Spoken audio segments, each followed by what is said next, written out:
Greetings, fellow travelers of time. Tonight, we embark on a journey to the ancient banks of the Nile, where a civilization of magnificent pyramids, divine pharaohs, and watchful gods once thrived. Yet beneath the gleaming gold masks and towering temples lies a reality far more unforgiving than most imagine. As we explore what a single day in ancient Egypt might entail, prepare yourself, for the blazing sun is merely one of many challenges that would test your modern sensibilities.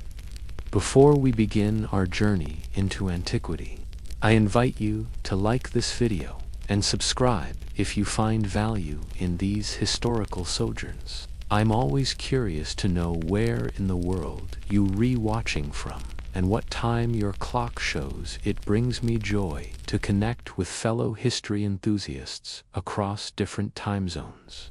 Now, dim your lights, perhaps switch on a gentle fan for that soothing ambient sound, and let us drift together into the world of ancient Egypt.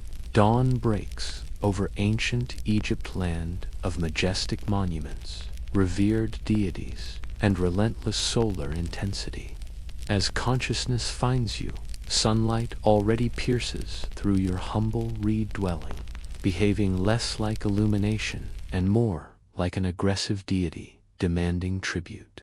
Modern comforts are non-existent. Here no curtains to shield you, no blinds to adjust, certainly no cooling systems. Only the raw, merciless desert heat that begins baking everything yourself, included before your morning meal. You awaken on a simple straw mat, your body barely protected by a thin linen covering. That refreshing Nile breeze, promised in historical documentaries, a pleasant fiction. By the time you venture outside, temperatures already approach 32 degrees Celsius, though morning has barely begun.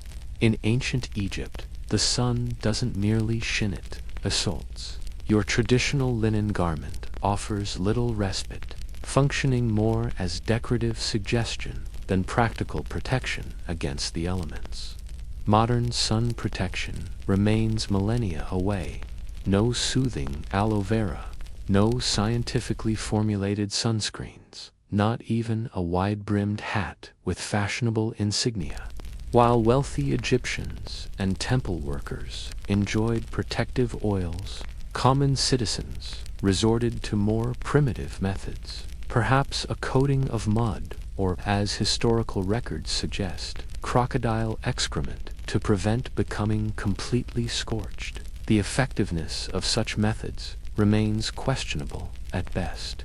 By midday, the stone surfaces beneath your feet reach temperatures sufficient for cooking. Shade becomes precious treasure, trees a rare blessing in this arid landscape. Perhaps a mud brick wall offers momentary respite, though even these structures radiate accumulated heat. Your physical state resembles something forgotten in a kill for too long. Complaints, however, remain inadvisable, for Ra, the all-seeing sun god, observes from above.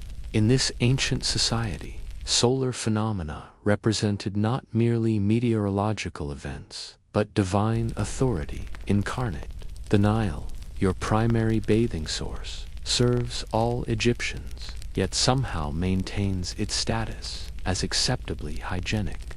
After bathing, you emerge feeling marginally cleaner, yet increasingly concerned about potential parasitic inhabitants. City dwellers in Memphis or Thebes might access public bathing facilities or cisterns, but most rely exclusively on the river.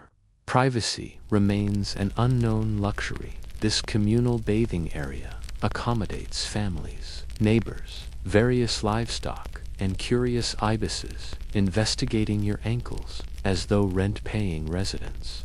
Water vessels, filled to capacity and balanced precariously atop heads, make their way back to mud brick dwellings before midday heat transforms clay containers into scorched artifacts.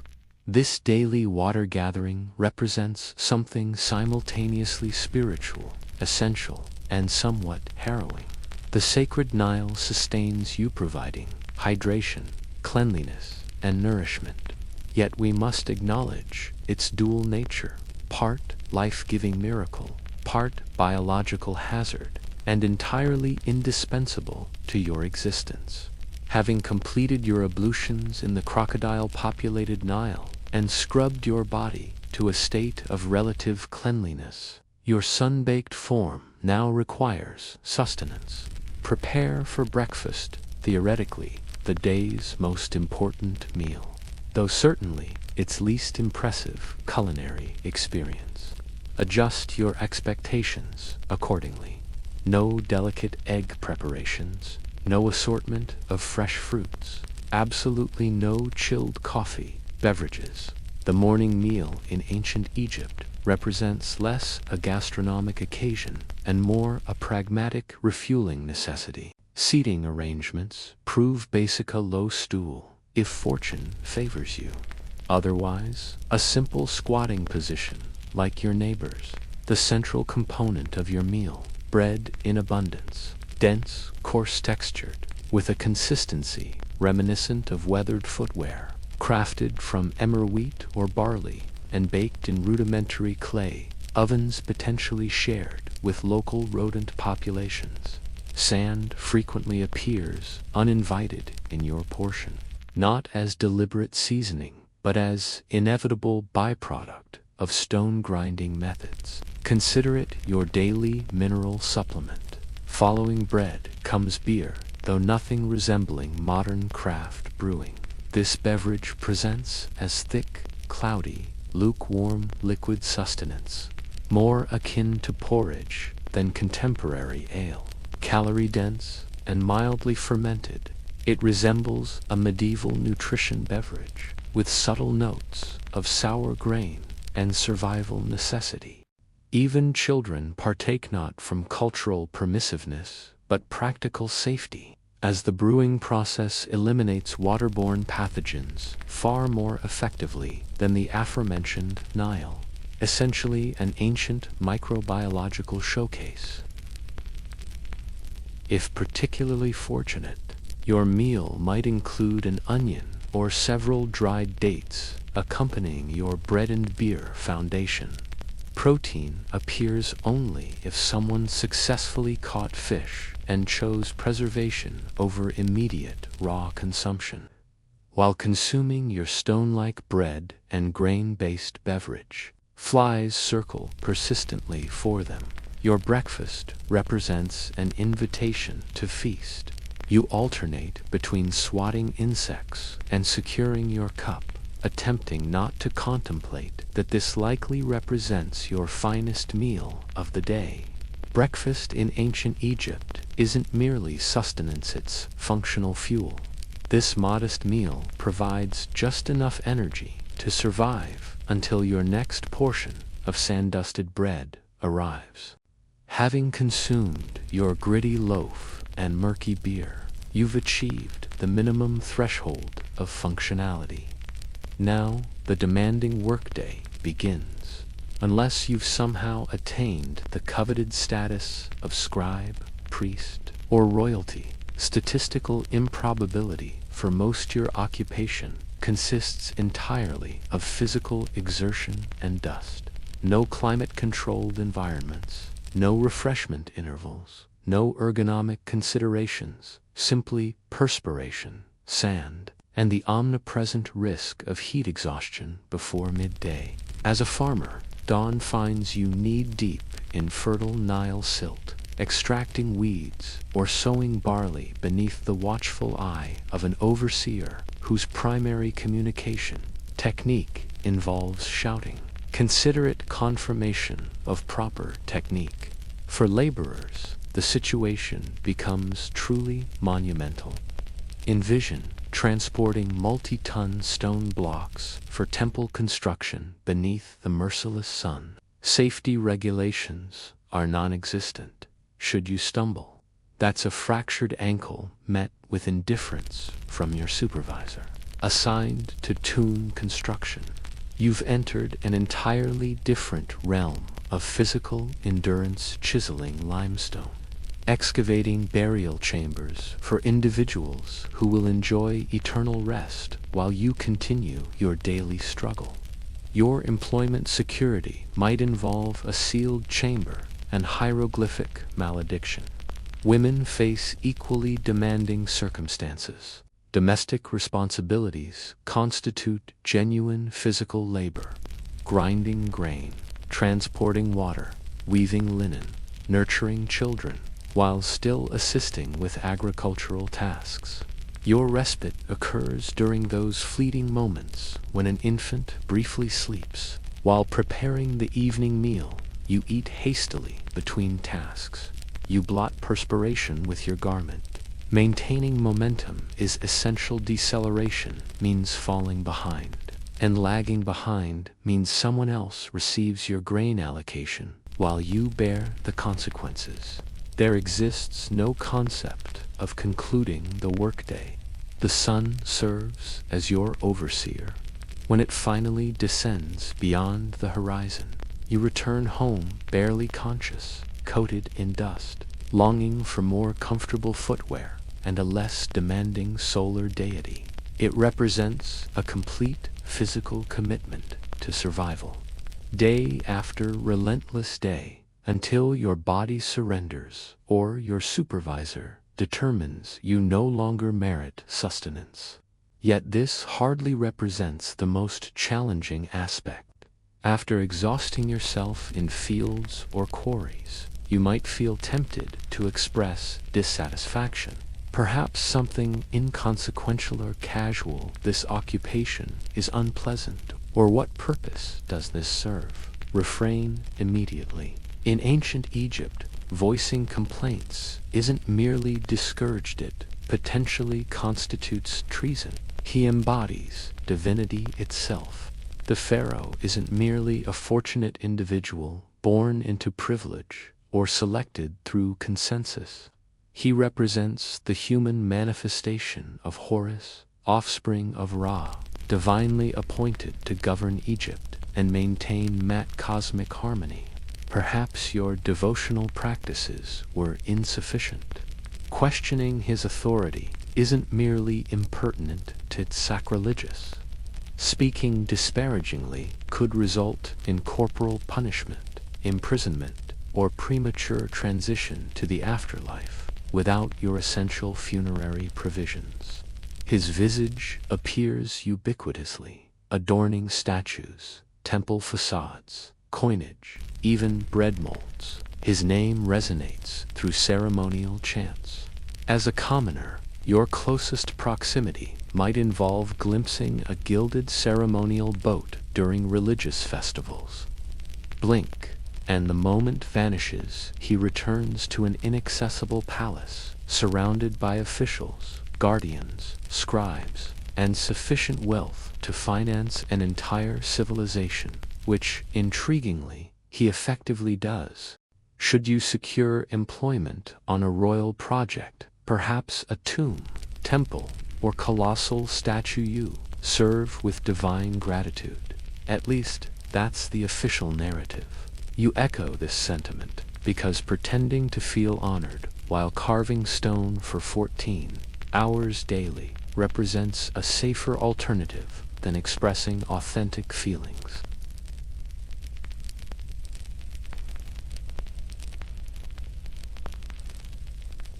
And never contemplate rebellion. Pharaohs suppress insurrections with remarkable efficiency. Inquire about the village that attempted to withhold taxation. Actually, that's impossible. It no longer exists. Indeed, the pharaoh embodies divinity, and you consider yourself fortunate to perspire in his divine service. Now resume your labors. If you thought surviving under the sun was challenging, prepare yourself for an unexpected nemesis in ancient Egypt: sand. Not merely a landscape feature, sand becomes your unwelcome companion in every aspect of existence. It infiltrates your clothing, blankets your sleeping quarters, and seasons your meals uninvited. There is simply no escape from its pervasive presence. Whether you're laboring, engaged in prayer, resting, or simply navigating the marketplace, a sudden desert breeze transforms your face into an involuntary exfoliation treatment, one you certainly didn't request. Consider your wardrobe. The linen garments, while admirably lightweight and breathable, prove about as effective at repelling sand as a mesh screen would at containing liquid. It cascades down your tunic, adheres to your perspiring skin, and somehow discovers bodily recesses you weren't previously aware existed. Mealtime presents its own tribulations. Each loaf of bread essentially functions as a sand repository. The flour, ground between stone surfaces, inevitably incorporates minute particles of grit into the dough. Ancient Egyptians unwittingly consumed not just wheat, but fragments of their millstones with every bite. This explains why archaeological dental remains frequently exhibit teeth worn flat, like river-polished stones. Imagine consuming your morning sustenance while simultaneously filing down your Malorza daily dental ordeal. Perhaps you imagine your dwelling offers sanctuary from this granular invasion. Reconsider that assumption. Your mud-brick residence features numerous gaps, crevices, and window openings devoid of glass-perfect entryways for wind-propelled sand. Your floors accumulate layers, your cooking vessels become repositories, and your sleeping platform essentially functions as a disguised sand basin masquerading as furniture. Footwear, a luxury at best. Most Egyptians traversed their world barefoot, perpetually, one step away from transforming their souls into calloused leather. Should you possess footwear, it typically consists of rudimentary reed sandals, aesthetically pleasing perhaps, but protective, hardly. Then there are the sandstorms, Egypt's version of divine retribution, sudden, enveloping, and blinding. One moment, you're engaged in conversation with an acquaintance. The next, you're expelling dust and experiencing the sensation of having an entire shoreline deposited into your eye sockets. Visibility diminishes completely, transforming those around you into vaguely human-shaped silhouettes amidst the coughing. In essence, sand becomes the housemate who never departs, the unwanted ingredient in every meal, and the silent adversary of your eyes, respiratory system, and personal dignity. It transcends mere environmental backdrop to become an extension of your physical self. And no, cleansing proves futile. You've already attempted that in the Nile, which likely harbors even more suspended sand particles. In ancient Egypt, religion transcends casual observance to become the fundamental operating system governing existence. Your occupation, dietary practices, hygiene routines, and bedtime rituals, all prescribed by deities with remarkably specific preferences. First, comprehend this essential truth. The divine presence permeates everything. Your community houses temples dedicated to numerous deities, each responsible for crucial aspects of existence. Ra navigates the sun across the celestial expanse like a divine charioteer.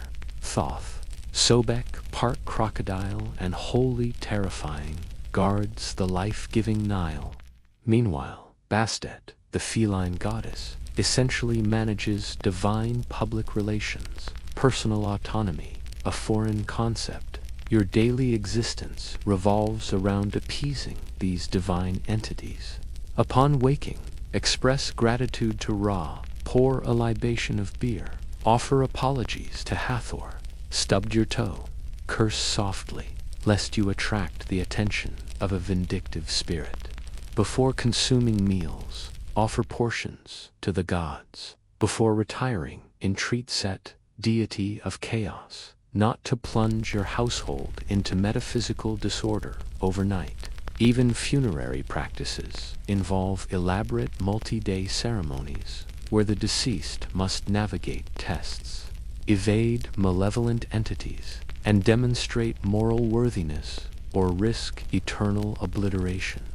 Regarding the afterlife, ancient Egyptians maintained profound reverence. Death isn't merely a conclusion, but a transition requiring judgment, your heart weighed against the feather of truth. If your heart's heavier because of lies, cruelty, or maybe stealing someone's goat, you're eaten by Amit, a creature with the head of a crocodile, the body of a lion, and the legs of your worst nightmare. So yes, even in death, you're still on probation. But here's the twist: this complex belief system isn't depressing, it's comforting. Egyptians believed life was part of a cosmic balance. By observing rituals and upholding math, the principle of truth and cosmic order, you might attain peaceful eternity, complete with sustenance, family, and perhaps watercraft. Naturally, wealth correlates with divine attention. Temples stood magnificent, priests wielded influence, while common laborers simply hoped for divine benevolence. In ancient Egypt, faith isn't optional, it constitutes your professional description, insurance policy, and itinerary for the afterlife journey. Imagine you've sustained an injury, suffered an animal bite, or contracted something contagious. A typical Tuesday in ancient Egypt. Time to seek medical attention. But don't anticipate modern conveniences or sterile environments. Your treatment will combine herbal remedies, incantations, and considerable optimism. Initially, you'll consult a physician. To their credit, Egyptian practitioners ranked among the most advanced in the ancient world. They possessed surgical implements, medical texts, and reasonable anatomical understanding. However, here's the crucial distinction. Scientific practice in ancient Egypt invariably incorporated magical elements. Your treatment might include a poultice comprising honey, moldy bread, and crushed herbs. Honey genuinely possesses antibacterial properties, while mold contains primitive penicillin compounds, somewhat effective. Before application, however, the healer recites protective incantations as precaution, because abdominal discomfort might actually result from malevolent spirits or divine displeasure. Experiencing cranial pain, anticipate crushed onions applied to your scalp, while someone intones hymns to Thoth. For other ailments, prepare for bovine excrement mixed with dates applied to your chest, ocular infection. Time for a paste combining lizard blood, mineral pigments, and fermented beverages, accompanied by invocations to Horus. Surgical procedures. These occurred occasionally.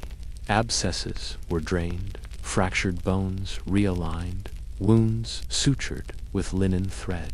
But anesthesia remained unknown, just sharp implements and assistants restraining you while you vocalize your distress into primitive cushioning. Dental practices, rudimentary at best. Remember all that sand in the bread, your teeth are worn down by your 20s. If one gets infected, your options are 1. Live with it, to die from it, or 3. Have it pulled with something resembling pliers, made by a blacksmith with low standards. And let us not forget the amulets. Whether you're giving birth, getting stitched up, or just sneezing too loud, a good doctor, priest, will probably hang a charm around your neck, just in case the real issue is an invisible serpent spirit curled around your spleen. So yes, Egyptian medicine had its moments, but mostly you'd better believe in the gods, because your band-aid is literally a prayer. Here, a surprising historical fact. Ancient Egyptian women enjoyed more legal rights than their counterparts in many subsequent civilizations. They could possess property, operate commercial enterprises, initiate divorce proceedings, and even pursue legal action against men. Sounds remarkably progressive, correct? But before envisioning a time-traveling feminist utopia, pause. While their legal status appears impressive, their daily reality presented considerable challenges. As a woman in ancient Egypt, your day begins with the first light of dawn. Before Ra's golden chariot even breaches the horizon, you're already kneeling at the grinding stone, your hands working in rhythmic motion as you transform grain into flour. Each movement simultaneously creating tomorrow's bread and slowly reshaping your spine. Then comes the daily pilgrimage to the life-giving Nile water jars, balanced precariously on your head as you return to prepare the morning meal, tend to your children, manage household affairs, feed livestock, and when necessary, join the men in the endless toil of the fields. You are Egypt's unsung foundation, a tireless force draped in simple linen, with no concept of personal time, leisure, or reprieve from the duties of motherhood. Childbirth transforms you into both warrior and supplicant. Midwives offer their experienced hands and whispered encouragements, but nature takes its course without mercy or modern comforts. No pain relief exists beyond prayer. No sterilization beyond burning incense, and no soothing music save the rhythmic chanting of protective spells. You labor in sweltering heat, surrounded by the smoky haze of sacred resins, clinging to faith and fortitude, hoping the goddess Torit will ensure both you and your child survive the blood-soaked passage into new life. Your wardrobe, though elegant in its simplicity, offers little protection against Egypt's harsh elements. Your linen sheath dress remarkably breathable, yet scandalously bare by modern standard sleeves. Your skin vulnerable to the merciless sun above and the scorching sand below. Undergarments remain an uninvented luxury, and footwear a rare privilege. Meanwhile, Egypt's insect population treats your exposed flesh as their personal banquet. Your cosmetics, while striking, come with hidden dangers. The kohl that frames your eyes with dramatic flair contains lead, applied with implements that would make modern beauticians recoil in horror. The hierarchy of birth dictates your destiny. Born to wealth, you might cultivate literacy, manage household accounts, or serve the gods as a temple priestess. Born to royalty, perhaps you'll follow the extraordinary paths of Hatshepsut or Cleopatra, wielding power with both political acumen and intimidating beauty. But for most women, legal rights exist primarily in theory. Your daily reality governed not by scrolls of law, but by the unrelenting demands of survival. Your body becomes your primary tool as you bend, lift, carry, birth, mourn, and pray, legally free but physically bound to the eternal cycle of labor. Yet, amid this harsh existence, Egyptian women possessed something precious that many civilizations would later deny their female population's personhood under law. You could speak in judicial proceedings, maintain control of your inherited property, and retain your independent identity within marriage. These rights, remarkable for the ancient world, offered a dignity that transcended daily hardships. So while legal equality granted you standing, it could never grant you ease. That luxury remained the sole province of goddesses in temple reliefs, not for flesh and blood women kneading dough, while simultaneously fending off flies and soothing fretful children. the sun finally descends below the western horizon. Your muscles ache from another day of ceaseless toil, grinding grain, carrying water, appeasing deities, and navigating the ever-present threat of sandstorms. You've earned your rest, surely, not quite, because in ancient Egypt, your most significant challenge awaits beyond the threshold of death. The afterlife isn't a peaceful reward, but rather an elaborate bureaucratic odyssey through the duat, where divine judgment makes your most demanding overseer seem lenient by comparison. Your journey begins in the Hall of Mat, where you stand before 42 divine judges. Here, in what history's earliest recorded testimony, you must proclaim your innocence of various transgressions. I have not stolen. I have not lied. I have not coveted my neighbor's possessions, all while divine eyes scrutinize your every word for falsehood. Then comes the moment of ultimate truth, the weighing of your heart. This vital organ, believed to contain your essence, is placed upon a scale opposite the feather of Mat, symbol of cosmic order and truth. Should your heart outweigh this delicate feather revealing a life burdened by wickedness, you face not punishment, but obliteration. Amet awaits a nightmarish fusion of lion, crocodile, and hippopotamus, a divine disposal system who devours unworthy souls. This isn't merely death, but complete spiritual annihilation. No afterlife, no continuation, simply non-existence. In a culture where eternity forms the cornerstone of belief, this represents the ultimate horror. The precariousness of this judgment extends beyond your earthly actions to the very words you speak during this divine tribunal. One incorrect recitation, one forgotten ritual phrase, and your soul faces consumption by this cosmic hybrid predator.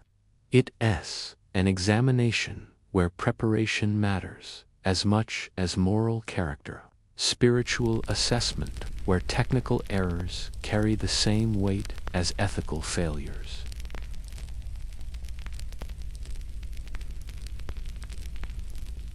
Pass this divine scrutiny, however, an eternal paradise awaits in the field of Reed Zarawa, perfected mirror of Egypt, where your immortal enjoys endless abundance.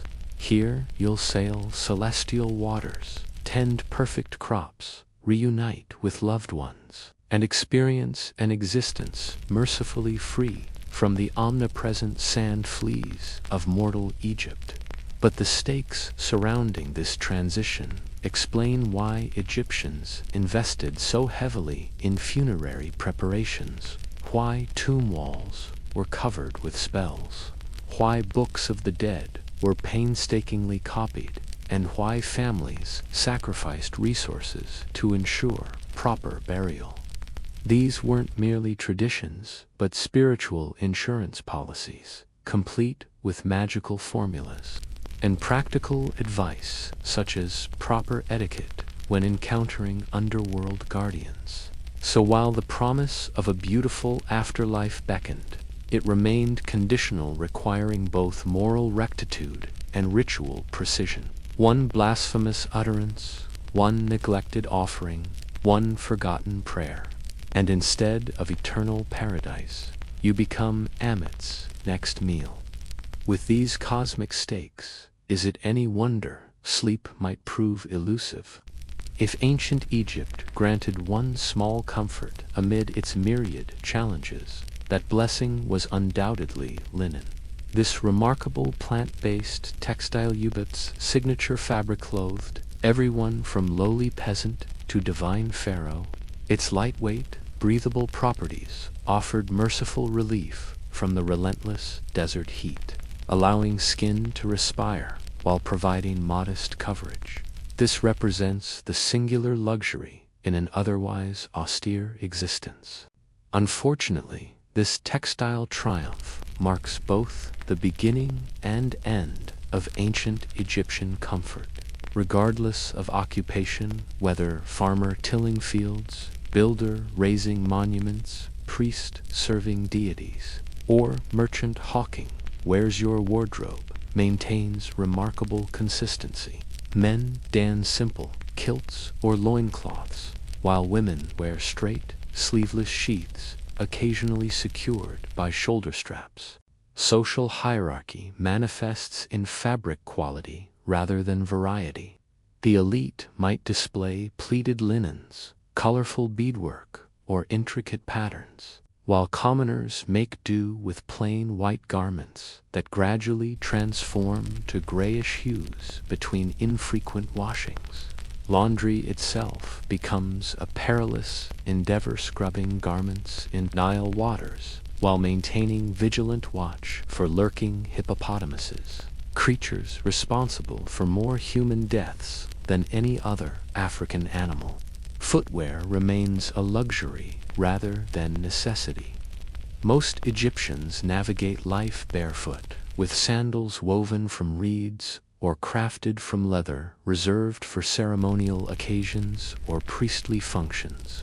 Unless you rank among society's elite, expect to spend your days with scorching sand between your toes and the occasional sharp stone embedding itself painfully in your heel. Accessories serve functional purposes beyond mere decoration. Protective amulets ward off spiritual dangers. Hierarchical necklaces denote social position. And eye cosmetics, the famous kohl that rimmed Egyptian eyes, offered practical benefits beyond aesthetic appeal. This mineral-based pigment reduced solar glare like ancient sunglasses, while providing antimicrobial properties that helped prevent common eye infections. Even beauty served practical purposes in this pragmatic civilization. Yet no garment, however perfectly crafted, could repel Egypt's persistent insect population. Flies, gnats, and mosquitoes descend in biblical proportions, treating your lightly clad form as an irresistible invitation. Daily existence involves constant swatting, liberal application of perfumed oils to deter winged tormentors, and silent prayers that your garments woe and adhere to your perspiring body like damp parchment when the sun reaches its zenith. And unlike many civilizations, Egypt's climate offers little seasonal variations of heat, ranging from uncomfortable to unbearable. Your linen ensemble serves as perpetual uniform weather, enduring 110 afternoons or relatively mild 70 evenings. True Egyptian clothing offered greater comfort than the heavy togas Romans would later adopt. But don't be deceived by artistic representations of serene, elegant figures. No matter how gracefully your garments flow, the reality beneath remains one of constant labor. Unrelenting heat, omnipresent sand, and insects that recognize no boundaries of personal space or social class. You've endured another scorching day hauling construction materials, evading sandstorms, and praying your threadbare linen garment survives another sunset. But in ancient Egypt, survival itself remains perpetually tenuous. Even the strongest constitution, the most careful precautions, rarely carry a person beyond their 35th year. The demographics tell a sobering tale. Surviving childhood represents your first major triumph, given the astronomical infant mortality rates. Those who reach adolescence transition abruptly into adulthood by age 13. Marriage, labor, and parenthood commence immediately because life's hourglass empties with alarming speed. Death lurks everywhere, in the blazing sun that induces fatal heat stroke, in minor wounds that fester into lethal infections, in the process of childbirth that claims countless mothers in the jaws of Nile crocodiles, in the venomous sting of scorpions, and even in contaminated food that carries invisible pathogens. When illness strikes, medical intervention consists primarily of honey, herbal preparations of varying efficacy, and fervent appeals to deities who might have other designs for your Yet, remarkably, Egyptians approached mortality not with dread, but with methodical preparation. They planned for death with a thoroughness that puts modern retirement planning to shame. The wealthy commissioned elaborate tombs, eternal residences designed with greater care than their earthly dwellings. They accumulated burial goods throughout their lives. Exquisite jewelry, aromatic oils, food offerings, furniture, clothing, and perhaps most intriguingly, Ushabti figurines, small servant statues magically animated in the afterlife to perform labor on the deceased's behalf. Consider them the ancient equivalent of retirement staff, eternally handling the unpleasant chores while you enjoy perpetual leisure. For those of means, the body undergoes elaborate preservation, a sophisticated mummification process where organs are removed, the body cavity filled with desiccating natron salt, then meticulously wrapped in linen bandages inscribed with protective spells. This preserved form rests within nested coffins, culminating in an ornate sarcophagus, often bearing your idealized likeness, accompanying you into eternity. Your personalized copy of the Book of the Dead, not a morbid text, but rather a practical spiritual guidebook containing navigational instructions for the afterlife, defensive spells against underworld dangers, and essential passwords for supernatural gatekeepers. If your resources were limited, your eternal accommodations prove considerably more modest, perhaps just a simple pit dug into the desert sand. Your body receives basic linen wrapping without the elaborate chemical preservation afforded the elite. Yet even in death, social status proves less determinative than spiritual preparation. Live honorably, observe proper rituals, maintain right relationships with the divine pantheon, and eternity might still smile upon you. You've completed your earthly journey and entered the tomb. Your mortal form has been ritually preserved, ceremonially wrapped, religiously blessed, and carefully interred. Surely now you've earned undisturbed rest. Unfortunately not, because in ancient Egypt, even death provides no guarantee against violation. The dead, like the living, remain vulnerable to theft. Consider this sobering reality. Egyptian tombs were essentially treasure vaults, brimming with priceless artifacts, gleaming gold amulets, exquisite jewelry, rare perfumed oils, masterfully carved statues, meticulously folded linens, and for Pharaohs unfathomable wealth beyond imagination. All these riches were carefully sealed away, intended for eternal use in the afterlife. Yet this concentrated wealth presented an irresistible temptation for those with chisels and questionable morals. Tomb robbery wasn't merely common, it evolved into a persistent societal problem that plagued Egyptian civilization. Desperate pharaohs employed increasingly sophisticated countermeasures, concealing burial chambers deep within labyrinthine cliff complexes, engineering elaborate trapdoors, and inscribing walls with bone-chilling curses. May a crocodile devour your soul, piece by piece, they warned. Or may your limbs be eternally twisted by serpents of unquenchable fire. The archaeological record reveals the uncomfortable truth. These supernatural threats proved remarkably ineffective.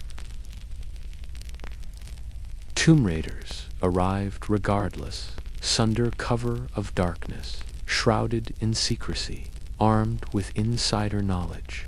Their identities spanned Egyptian society, local villagers familiar with burial grounds, corrupt laborers who had participated in tomb construction, and shockingly, even trusted priests and guards sworn to protect these sacred spaces. The consequences for those caught, nothing short of barbaric public floggings that flayed skin from bone, permanent mutilation, banishment to unforgiving deserts, or excruciating execution. Yet, when balanced against the astronomical value of tomb treasures, specially pure gold and exotic incense, worth more than many villages, the calculus of risk frequently tilted toward violation. After all, the deceased offered no resistance. The tragedy extended beyond royal burial sites. Even humble graves of commoners suffered desecration. A simple clay pot of beer or modest loaf of bread placed within a poor farmer's tomb intended to nourish their journey through eternity represented valuable commodities in a resource-scarce society. Food sustained life, tools enabled survival, and even humble linen functioned as currency. The most poignant irony, tomb robbery transcended mere avarice, sometimes manifesting as desperate survival. Throughout Egypt's 3,000-year civilization, devastating famines, political upheavals, and foreign invasions periodically plunged society into chaos. During such times, a starving laborer might breach a tomb not for gold, but for sustenance. When watching your children waste away from hunger, those sacred funerary offerings transform from holy objects into tonight's dinner. Thus, even death provided no sanctuary in ancient Egypt. Your eternal resting place could be violated, your immortal name erased from monuments, your carefully preserved remains unwrapped and discarded by someone wielding a crude pickaxe and moral flexibility. True peace came only through perfect obscurity. No one discovered where you were buried. You've undoubtedly seen them, those mesmerizing, enigmatic carvings adorning temple walls and tomb chambers. Graceful birds in profile, watchful eyes, sinuous serpents, delicate lotus blossoms, and human figures perpetually walking sideways, as if participating in an eternal fashion procession. The legendary hieroglyphs of ancient Egypt. While visually captivating, they represent one of history's most formidable writing systems. Their aesthetic appeal masks extraordinary complexity. Hieroglyphs weren't merely decorative embellishments, but a sophisticated communication system, comprising over 700 distinct characters that continued evolving throughout Egyptian civilization. Some symbols encapsulated entire concepts or words. Others represented specific phonetic sounds. Many functioned as determinatives that clarified meaning by providing context, because, apparently, depicting the word star with an actual star symbol would have been excessively straightforward for Egyptian sensibilities. Don't expect the navigational comforts of modern writing. Ancient Egyptian texts flowed as continuous visual puzzles, artistic, elegant streams without spaces, punctuation marks, or vowels, demanding contextual interpretation at every turn. Adding to this cognitive challenge, hieroglyphic texts could be written left to right to left, or vertically from top to bottom, depending entirely on the scribe's preference or architectural constraints. The single wayfinding clue. Observe which direction the animal or human figures face their gaze indicates the direction from which the text should be read. When figures face rightward, read from right to left. When they face leftward, read from left to right. And should you encounter figures oriented upside down, may the gods grant you insight, for you'll need divine intervention. Mastering hieroglyphs remained beyond the reach of ordinary Egyptians. Literacy constituted a rare privilege, with perhaps 1% of the population capable of reading and writing. Aspiring to join this intellectual elite required becoming a scriba professional path, demanding years of rigorous education, beginning in childhood. Students memorized hundreds of distinct symbols, copied countless scrolls verbatim, and practiced with such relentless intensity that their hands likely developed permanent deformations by adolescence. Yet the professional rewards proved commensurate with this intellectual investment. Scribes enjoyed elevated social status, guaranteed sustenance, and perhaps most coveted in sun-scorched Egypt exemption from physical labor. Instead of hauling massive limestone blocks under the merciless desert sun, they recorded tax assessments, drafted legal documents, composed correspondence, and transcribed religious texts. In a civilization where writing equaled power, scribes wielded quiet but profound influence from behind the scenes.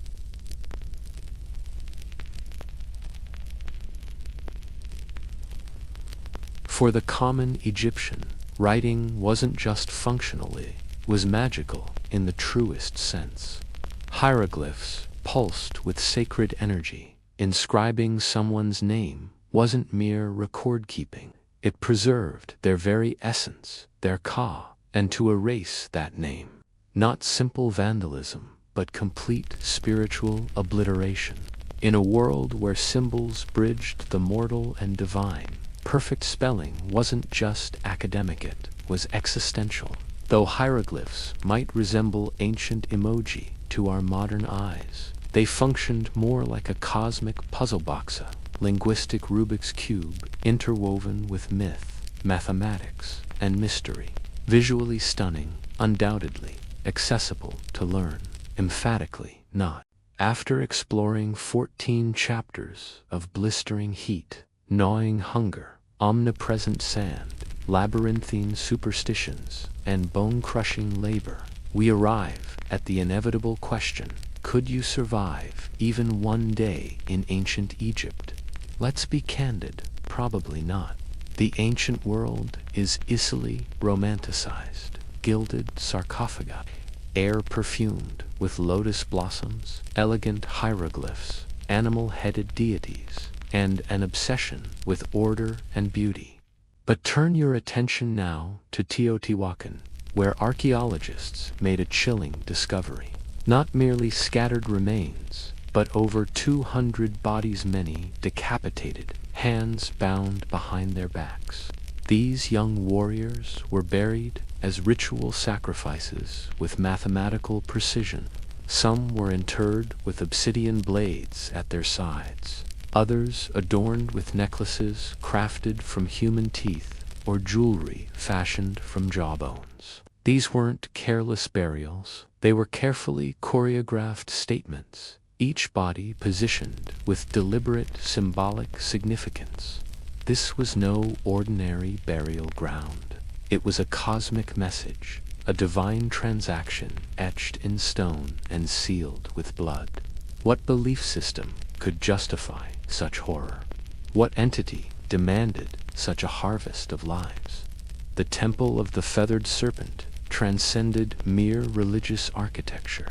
It was a theater of power, where rulers fused cosmology, warfare, and terror to maintain control over a metropolis exceeding 100,000 souls. This ritualistic bloodletting may have been the terrible price of cosmic equilibrium. Standing before this temple today, gazing upon those stone serpents, you aren't merely admiring ancient art or architecture. You relocking eyes with a civilization that believed gods thirsted for blood and that mortals were obligated to provide it. But who were these people who orchestrated such violence before vanishing mysteriously? The answer waits in Teotihuacan's shadows.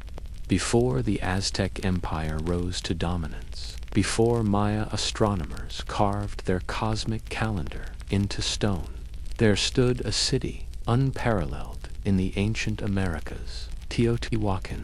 Its name, bestowed later by the Aztecs, translates to the birthplace of gods. Walking its vast avenue of the dead, flanked by heaven-scraping pyramids, you begin to understand why.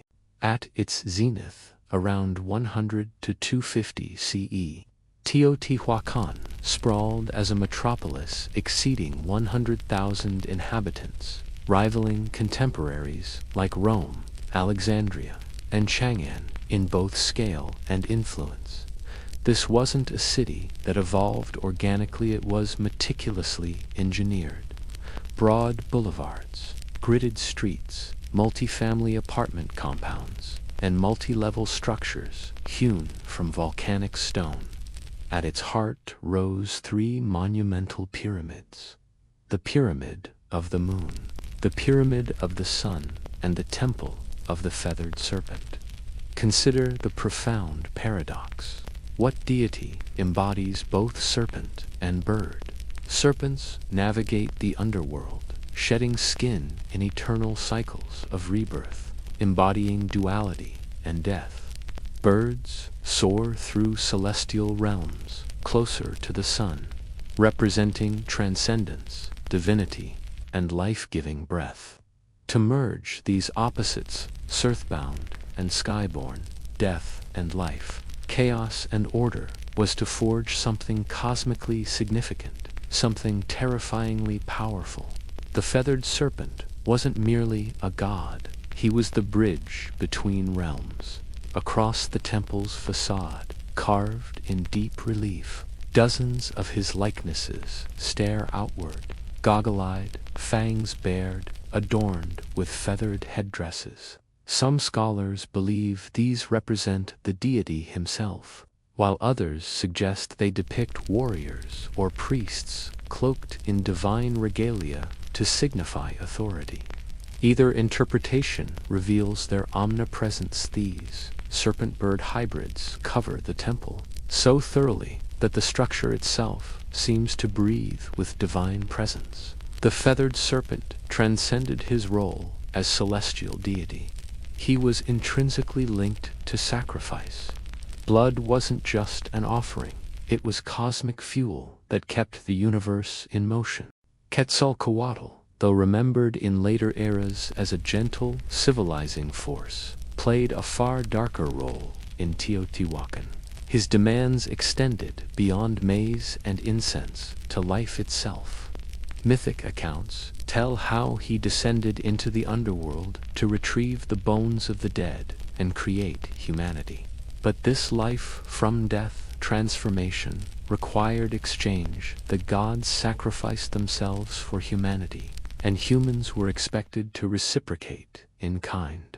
The Temple of the Feathered Serpent wasn't simply a monument to faith. It functioned as a cosmic engine designed to connect sky, earth, and underworld through ritual. Every carved stone, every serpent head, every buried victim fed this system. Teotihuacan didn't merely worship the feathered serpents. They embodied his paradoxical nature, his power, and his bloodthirst. And the most disturbing truths remained hidden beneath the surface. For centuries, the Temple of the Feathered Serpent stood silent, an imposing structure half consumed by time. Local legends whispered its significance. Scholars offered tentative theories, but no one imagined what lay beneath its layered stones until archaeologists broke through during excavations in the late 1980s and early T2000s. What they uncovered wasn't merely unexpected, was profoundly unsettling. Concealed beneath the temple's foundations lay a series of sealed chambers and pits filled with meticulously arranged human remains.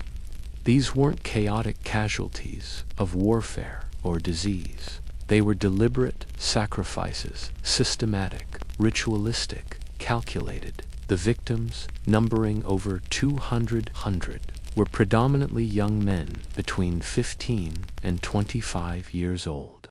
Some wore macabre necklaces fashioned from human jawbones. Others were found with hands bound behind their backs. Several had been decapitated. Nearby lay obsidian, knives, midnight black, volcanic glass, razor-sharp, the unmistakable implements of ritual execution.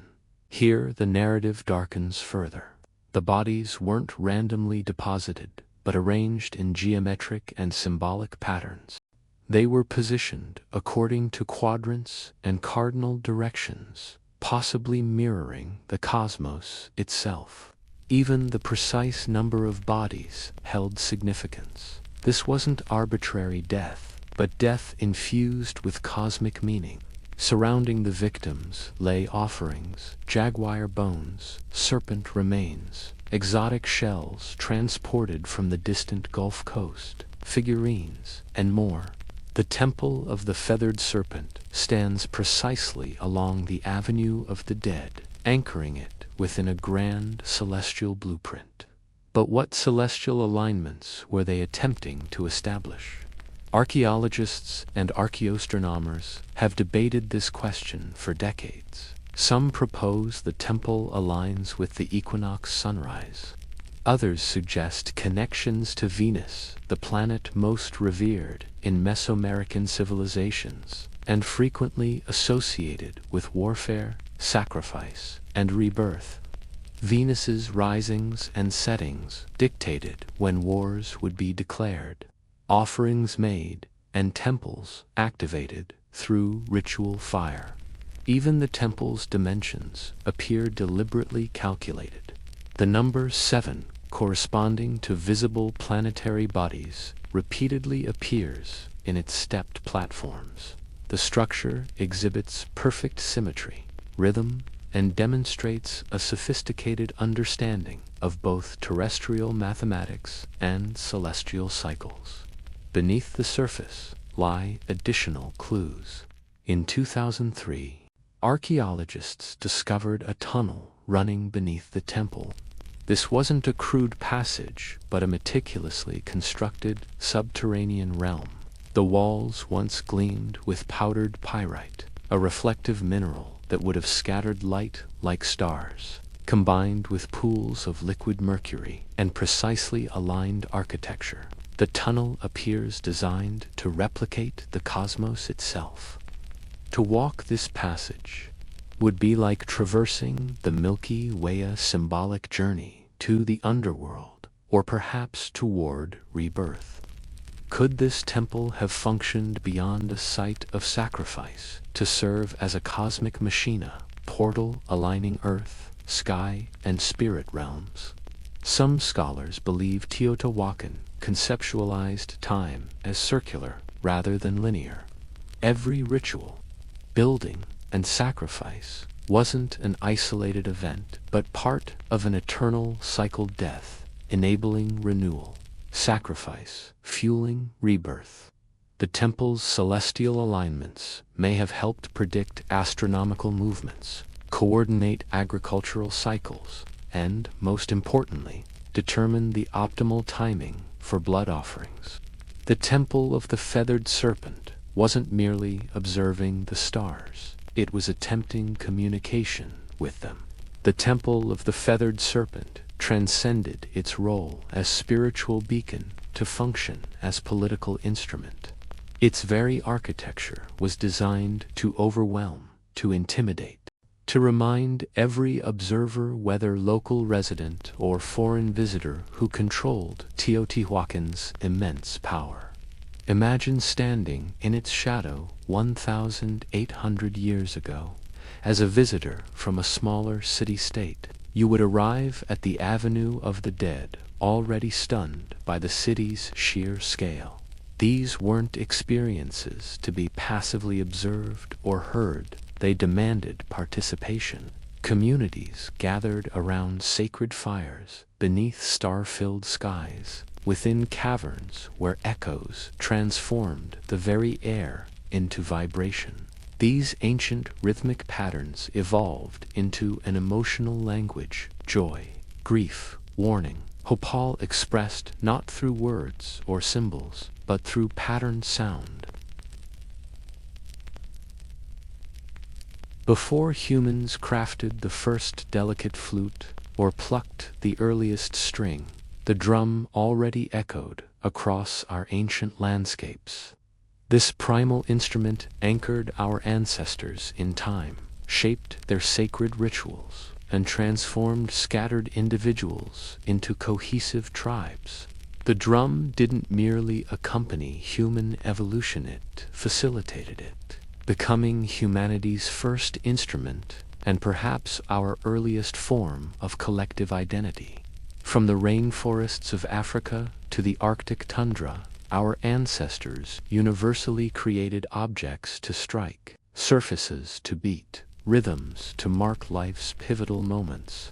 When language itself was still emerging, rhythm spoke with perfect clarity, and that steady, insistent beat was everything. In the cradle of early civilization, drums transcended their physical form to become sacred vessels of communication.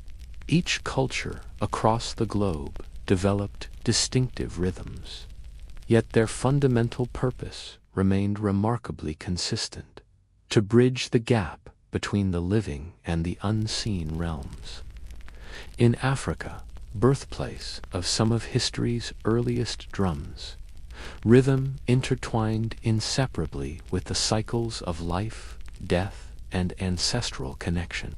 The gem masterfully carved from a single tree trunk and crowned with stretched goatskin was believed to house three distinct spirits: the soul of the tree that surrendered its form, the essence of the animal that provided its voice, and the spirit of the artisan who brought these elements together. When played in ceremonial circles, the gem wasn't merely accompanying ritual, it was the ritual incarnate. The ingenuity of ancient drummers extended even further with the development of talking drums, remarkable instruments capable of mimicking the tonal qualities of human speech. In West African societies, these sophisticated drums transmitted complex messages across vast distances, conveying news of births, deaths, warnings, and celebrations from village to village. This was humanity's first long-distance communication network, predating modern telecommunications by millennia. Across the ocean, Native American nations regarded their drums as living entities, physical manifestations of Mother Earth's heartbeat. During sacred ceremonies, these instruments honored ancestors, facilitated healing, and guided departed souls. The imposing powwow drum, encircled by synchronized drummers, generated not just music, but a powerful communal pulse that aligned human experience with cosmic forces. This sacred relationship with percussion manifested uniquely across continents. Australia's Aboriginal peoples incorporated rhythmic clapsticks and earth-pounding footwork into their Dreamtime ceremonies, ritual enactments of creation itself. In the harsh Arctic landscapes, Inuit shamans struck frame drums to induce trance states, seeking visions and spiritual communion during the endless winter darkness. These weren't mere performances for entertainment. They were essential acts of cultural survival, communal healing, ancestral storytelling, and cosmic connection. To drum was to remember one's heritage. To drum was to secure one's place within the tribe. And invariably, it was a communal experience. Drums gathered people into sacred circles, synchronizing their heartbeats and intentions. Without written notation or formal staging, communities connected through rhythm, bodies swaying, hands striking, souls resonating in unified purpose. The distant sound of drumming carried unmistakable significance. Something momentous was occurring, something that transcended ordinary language. As human societies evolved from tribal structures into complex kingdoms and sprawling empires, the drum's purpose expanded from the sacred to the strategic. These vibrating membranes transformed into instruments of authority, tools of social order, and psychological weapons. Ancient armies lacked electronic communication, yet commanded vast forces through sophisticated drum languages. In imperial China, enormous drums, called Gu, coordinated military movements across expansive battlefields. With a single thunderous boom, commanders could transmit complex instructions and tones, retreat, regroup through carefully differentiated rhythmic patterns. These weren't merely loud signals, they were sophisticated tactical codes. Each rhythm conveyed specific commands that trained soldiers could interpret, even amid the chaos of combat. In Mesopotamia's ancient cities, temple drums served dual purposes, announcing royal processions during peacetime, while transforming into psychological weapons during conflict. Their ominous reverberations would echo through city walls, instilling terror in approaching enemies with relentless, thunderous pulsations. This wasn't merely percussion, it was calculated psychological warfare. When Rome's legions marched across continents, the tympanum-frame drum used in processions and religious ceremonies accompanied them. While not primarily a battlefield instrument, like horns or standard, it carried profound symbolic weight, embodying imperial authority, military discipline, and unstoppable order. Yet no military force harnessed percussion's psychological impact quite like the Ottoman Empire. Their legendary meta bands, widely considered history's first formal military orchestras, leashed overwhelming sensory assaults of drums, cymbals, and horns before battle. The relentless pounding of massive Ks and davul struck primal fear into opposing forces. European historical accounts describe soldiers becoming paralyzed with terror upon hearing Ottoman percussion, even before enemy forces became visible on the horizon. The drum's authority extended beyond battlefields into the elaborate ceremonies of royal courts across Asia, Africa, and Europe, where specialized drum ensembles announced royal arrivals, punctuated coronations, and underscored political rituals. To command the drum was to declare, "Power resides here." Even under the brutal oppression of slavery in the Americas, drums became tools of resistance and cultural preservation.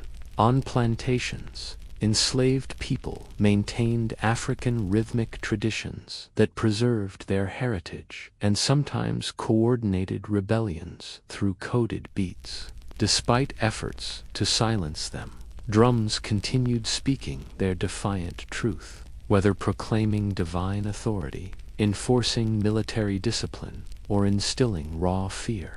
The drum has always carried unambiguous messages. This is who governs. This is who advances. This is the unmistakable rhythm of power. As civilizations carved their paths across continents, their heartbeats evolved into distinct rhythmic languages.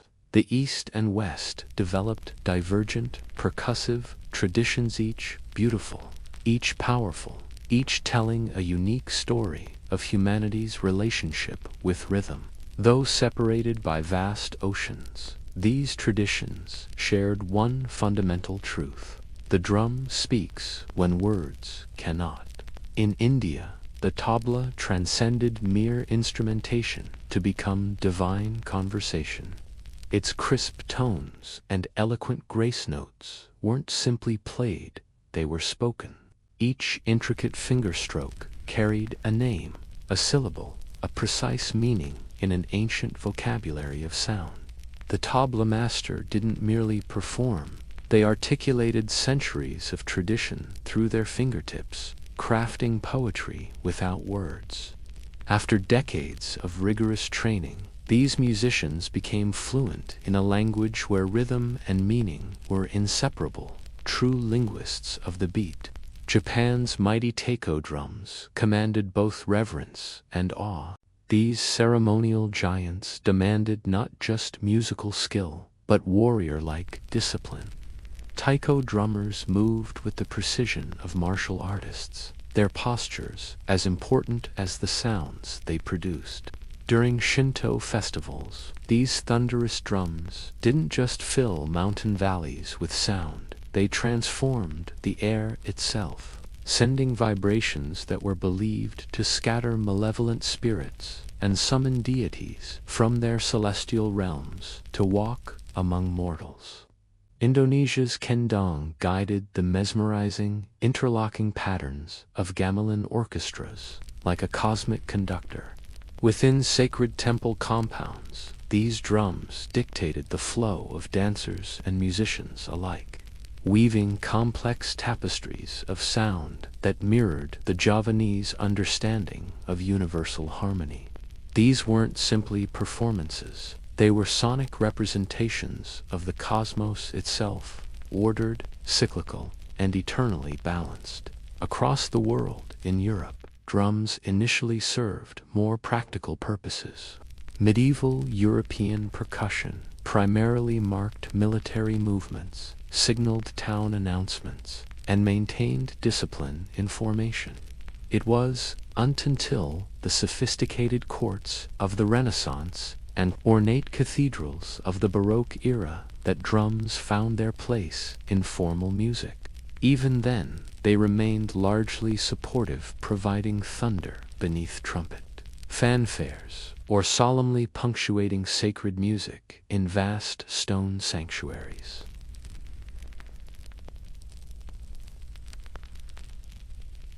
This divergence revealed two profound philosophical approaches to rhythm. Eastern traditions embraced the drum as spiritual vessel and artistic voice, something intimately connected to breath, meditation, and the divine pulse of existence. Western traditions harnessed the drum as structure and power, a tool to organize, mobilize, and establish order. Yet, despite these differences, both traditions recognized the drum's fundamental power to shape time, guide movement, elevate ceremony, and forge connections that transcended language barriers. Whether in temple or battlefield, the drum remained central, simultaneously speaking and listening, leading and responding. From mist-shrouded mountain temples to starlit jungle clearings, from windswept desert gatherings to candlelit cathedral ceremonies, drums have always marked the threshold where humanity reaches for the divine. Long before formal religions codified their beliefs, rhythm already served as humanity's first sacred languager, primal means to pray, to summon, to transcend mortal limitations. In Africa's ancient traditions, drums weren't merely crafted objects, but vessels for spiritual entities. Among the Yoruba people, the sacred drums served as conduits to the Orishas deities and ancestral spirits that governed different aspects of existence. Those who played these drums weren't entertainers, but spiritual intermediaries. Their precisely sequenced rhythms formed encoded prayers and invitations, creating sonic doorways through which divine forces could enter the physical world and move among the community. Each rhythmic pattern carried specific meaning and purpose. Each beat directed energy with intentional precision. In Hinduism, the cosmic significance of percussion reached its zenith in the image of Shiva, Nataraja, the Lord of Dance, who holds the damaru, a small, hourglass-shaped drum, in one of his 4 hands. With each beat of this divine instrument, Shiva marks the cycles of creation and destruction that govern all existence. The drum's voice represents the primal sound from which all creation emerges, the vibration that transforms emptiness into form, silence into manifestation, potential into reality. The damaru isn't merely a symbol, it is the cosmic heartbeat itself. In Buddhism, the ritual frame drum whispers through monastic halls during sacred chants and meditation ceremonies. Its gentle, measured strikes guide the breath like silent footsteps, becoming a metronome not just for time, but for consciousness itself.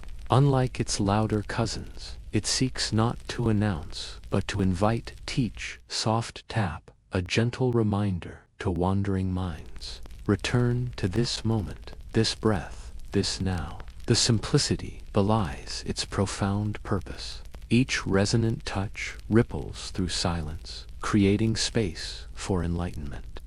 Throughout the Americas, indigenous peoples wove drums into the very fabric of their spiritual practices. Their ceremonial drums didn't merely produce sound, they channeled voices from beyond the physical realm. The dundun, with its deep, steady pulse, doesn't just accompany, but grounds, providing the heartbeat around which community, celebration, and prayer can orbit. African drum ensembles transcend mere musicality. They orchestrate conversations between worlds where ancestors whisper through rhythms and spirits dance between beats. Each pattern tells a story. Each rhythm carries messages that words alone cannot express. Here, drumming isn't performance, but communion, a sacred dialogue between the seen and unseen realms. In Middle Eastern traditions, the darbuka speaks with crystal clarity. This goblet-shaped vessel of clay or metal produces crisp, articulate rhythms that command both attention and movement. Its voice sharp, precise, and unmistakable cuts through marketplace chatter and palace halls alike. The darbuka doesn't request movement, it demands it. Each staccato pattern a blueprint for the dancer's body, each rhythm a conversation between musician and listener. Caribbean and Latin American drums echo with histories of resistance and cultural fusion. The conga, bongo, and timbal don't just carry rhythm, they carry memory, blending African spiritual traditions with indigenous ceremonies and European influences. In Cuba's rituals, consecrated drums don't merely play music, they speak specific divine languages understood by the orishas themselves. Brazil's thunderous surdo and expressive transform streets into rivers of sound during carnival, their vibrations channeling collective joy, ancestral memory, and sometimes revolutionary spirit.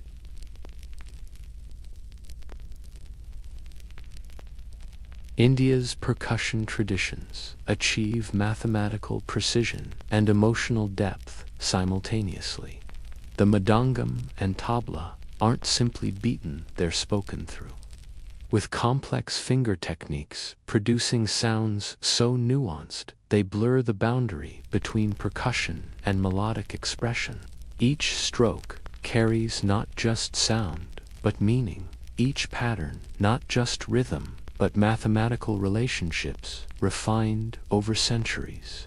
Perhaps most remarkable is the frame drum, humanity's oldest and most ubiquitous percussion instrument. From the Persian daf to the Irish, from shamanic journeying tools to folk accompaniment, this deceptively simple design has crossed every cultural boundary. Whether struck with fingertips, brushed with palm, or played with mallet, it demonstrates that sacred power often resides in simplicity. What unites this global family of instruments isn't technology, but purpose. Drum, regardless of origin, becomes a vessel for its people's soul, carrying their stories, struggles, celebrations, and prayers through time. The late 20th century witnessed percussion's digital revolution, As silicon joined wood and skin, the texture of rhythm itself transformed. The physical calloused hands, wooden sticks, stretched membranes began sharing space with circuits, triggers, and code. This wasn't merely technological evolution. It was a fundamental reimagining of rhythm's possibilities. The primitive drum machines of the 1970s, boxy contraptions like the Rhythmicon and Roland CR-78, produced mechanical patterns that initially seemed lifeless compared to human playing. Yet visionary musicians heard beyond their limitations, recognizing unprecedented potential for consistency, programmability, and sound design. 1980 marked a watershed moment when Roland released the TR-808 Rhythm Composer. This unassuming beige box produced sounds bearing little resemblance to acoustic drums, instead offering synthetic bass, kicks with unfathomable depth, and artificial snares with laser-like precision. Initially considered a commercial failure, the 808 would eventually reshape musical landscapes entirely, birthing or defining hip-hop, techno, electro, and trap. Its distinctive voice became so iconic that its sounds now signify future as clearly as tribal drums signify ancient as technology advanced. So did expressive possibilities. Electronic drum kits like Roland SV drums bridged worlds, allowing drummers to maintain physical technique while accessing thousands of sounds impossible in acoustic realms. Studio technologies advanced from simple samplers to sophisticated digital audio workstations like Ableton, FL Studio, and Logic, democratizing rhythm production. Suddenly, bedrooms became studios, laptops became orchestras, and MIDI controllers became instruments requiring their own virtuosic techniques. Some traditionalists feared this digital shift would render human drummers obsolete, replacing soul with sterile precision. Instead, something more nuanced emerged: hybridity. Acoustic drummers incorporated triggers and samples. Electronic producers sought humanizing imperfections. And technologies like Ableton transformed programming into physical performance. The binary between real and programmed drums dissolved into creative synthesis.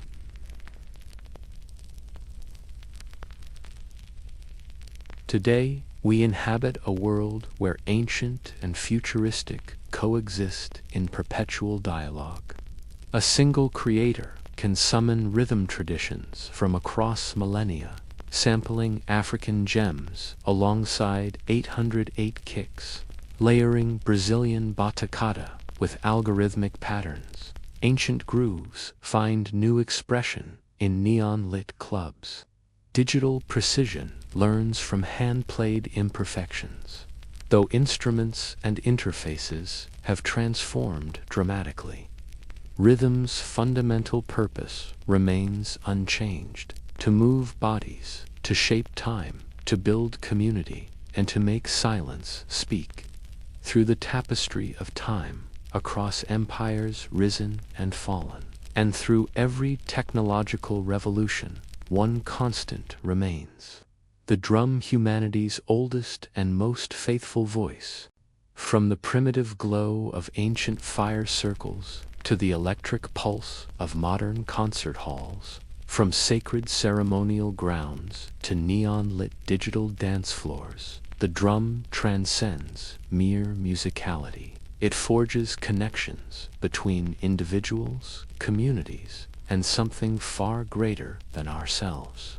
It is our collective heartbeat, not as poetic metaphor, but literal truth. Even in our earliest moments, cradled in the womb, the first rhythm we ever experience is our mother's heartbeat, steady, reassuring, life-giving. And from our first breath onward, we instinctively seek that rhythm in everything. The drum has walked beside humanity through our brightest celebrations and darkest conflicts. It has accompanied royal processions and fueled revolutionary uprisings. Its voice has reverberated through sacred temples and urban subway tunnels alike. The drum communicates in every human tongue, because it is itself a primal language, one that bypasses intellectual filters and speaks directly to our physical being, resonating with bone and blood. In sorrow, we beat drums to express our grief. In joy, we strike them to amplify our celebration. And in the contemplative moments between extremes, we return to rhythm to reconnect with our essential nature. Contemporary percussion continues its evolution without abandoning its roots. Urban corners host handpan musicians, creating ethereal soundscapes, while indigenous communities fiercely preserve their ancestral drumming traditions against cultural erasure. Stadium drummers unite thousands in synchronized emotion, while children discover rhythm's joy through impromptu kitchen percussion. Even as artificial intelligence attempts to decode and replicate rhythm's mathematical patterns, algorithms cannot capture the human essence behind every imperfect beat. For rhythm isn't merely calculated, it's viscerally experienced. Perhaps this explains the drum's remarkable endurance through civilizations and trends alike. Deep within, we all hunger for temporal anchoring, for that shared pulse confirming our collective presence in this moment. However sophisticated our instruments become, or however virtual our experiences grow, nothing can replace the profound, grounding connection of physical contact with a drum, skin against skin, stick against hide, hand against wood, a beat, a breath, a beginning. The drum isn't some antiquated artifact. It serves as living evidence that humans were designed to move rhythmically, to listen deeply, to feel intensely, to participate actively. And for as long as humanity continues, the drum's voice will never fade into silence. Before Manhattan became a forest of glass and steel, it was an island of shadows cast not by towers, but by church steeples and sloping rooftops. In the early 1800s, the skyline barely existed. The city clung to the southern tip of the island, a dense sprawl of brick townhouses, timber-framed shops, and dirt-packed roads. Buildings rarely climbed beyond 5 or 6 stories, not because ambition was lacking, but because gravity had the final say. The taller the building, the more weight it carried, and with stone and brick, height came at a steep price. The walls had to be thicker at the bottom to support the upper levels, leaving less room inside and requiring enormous foundations. To build high was to build heavy, and heavy didn't make financial sense. So the city spread like wildfire across the land, creeping northward along an ambitious grid mapped out in 1811 visionary urban design that would shape Manhattan's destiny. Yet beneath this meticulous pattern, hidden under layers of cobblestone and soil, lay Manhattan's greatest asset, bedrock. This foundation of granite and yielding, ancient and patience, silently waited for its moment in history, destined to shoulder the colossal weight of architectural marvels that would one day pierce the heavens.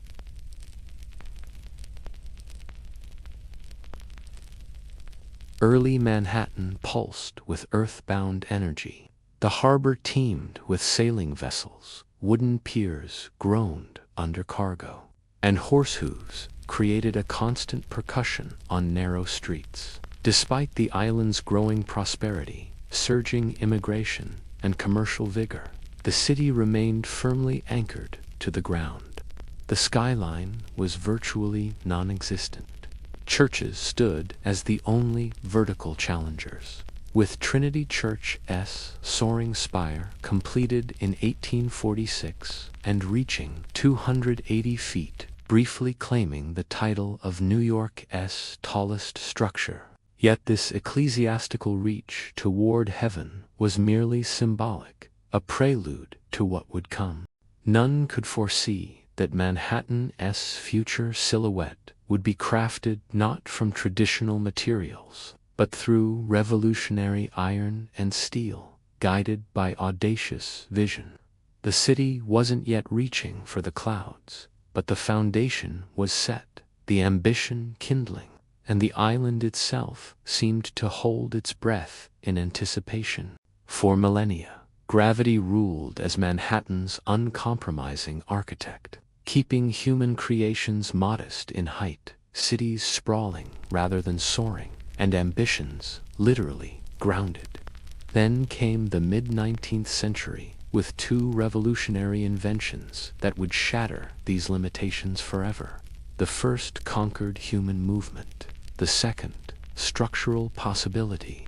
In 1852, Elisha Otis dramatically transformed vertical transportation with his safety elevator during a heart-stopping demonstration at the New York Crystal Palace exhibition. Otis ascended on a platform high above the spectators. At the peak of tension, he commanded an assistant to sever the supporting rope.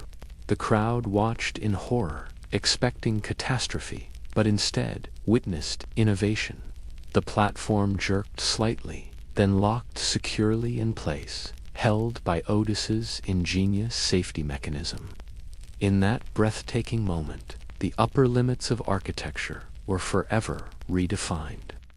Before this breakthrough, a building's highest floors were its least desirable, only to those who could unpay for the convenience of lower levels. The elevator inverted this hierarchy overnight. Suddenly, upper floors offered premium experiences, abundant natural light, fresh air above the street's pollution, and newfound status. The economic calculus of vertical construction had been irrevocably altered. Yet one crucial limitation remained. Buildings still depended on their walls for structural support, requiring increasingly massive, space-consuming bases as heights increased. This challenge awaited the second revolution, the steel skeleton. During the 1880s and 1890s, engineers pioneered a radical approach: internal steel frames that could bear a building's entire weight, liberating exterior walls from their load-bearing duty. These walls transformed from necessary bulwarks into mere curtains draped over the steel skeleton. This revolutionary technique granted architects unprecedented freedom to design upward, constrained only by their steel frame's capacity. Height was no longer a liability, but a strategic advantage. The technological pieces had fallen into place, the materials stood ready, and Manhattan, with its perfect combination of solid bedrock foundation and economic prosperity, merged as the ideal canvas for vertical ambition. The island's compact geography naturally encouraged upward expansion, while its position as a financial powerhouse meant fierce competition for visibility among banks, newspapers, and corporations.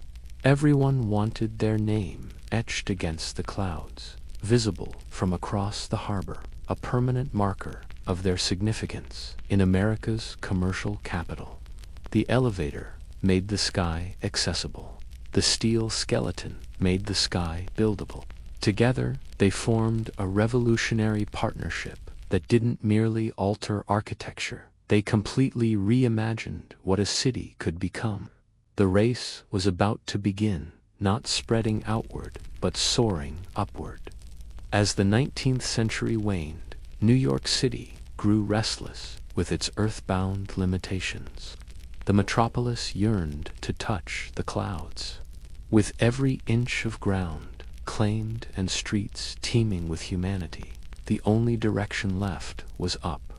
With these twin innovations firmly established, Manhattan transformed into an architectural battleground where ambition reached for the heavens. The opening salvos of this vertical arms race thundered across the cityscape in the 1890s. Joseph Pulitzer's New York world building pierced the sky in 1890, rising 20 stories above Park Row and briefly claiming the crown as the world's tallest office building. This fleeting victory was soon challenged by the Park Row building, which stretched 391 feet skyward in 1899. Each towering structure proclaimed not just financial might, but visionary thinking, a declaration carved in steel and stone that announced, "We are the future."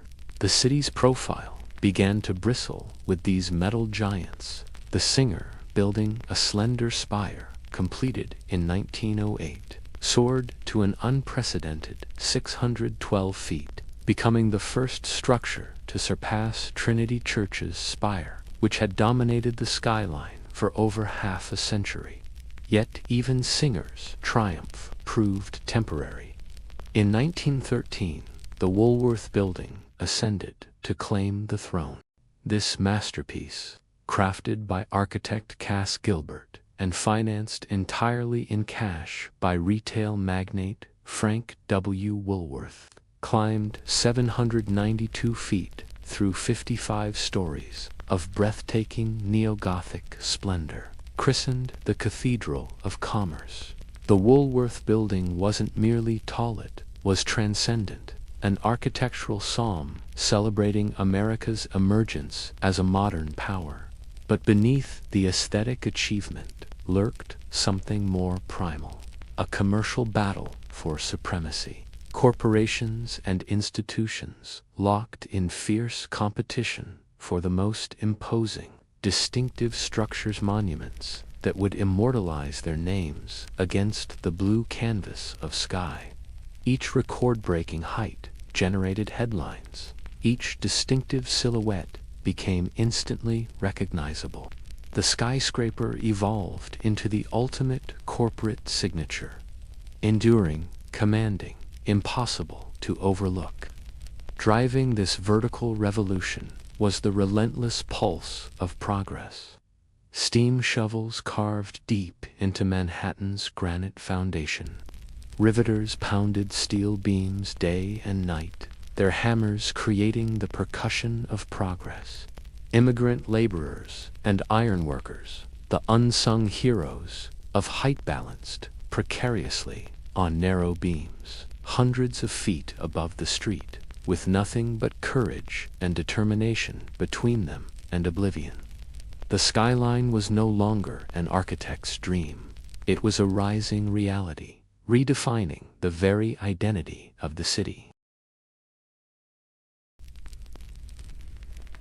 When the 1920s swept through Manhattan with jazz and exuberance, the skyline began to sway to a new rhythm.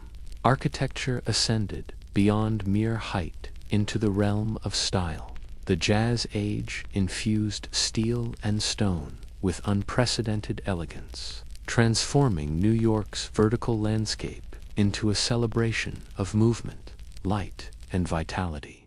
Among these architectural performers, none dazzled like the Chrysler Building, completed in 1930 and standing 1,046 feet tall. It briefly wore the crown as the world's tallest structure, commissioned by automotive tycoon Walter Chrysler. This tower transcended its role as a corporate headquarters to become a masterpiece of design. Its stainless steel crown, assembled in secret and hoisted into position under cover of darkness, captured sunlight like liquid silver. Eagle gargoyles, modeled after Chrysler car hood ornaments, perched at corners as if ready to take flight into the future.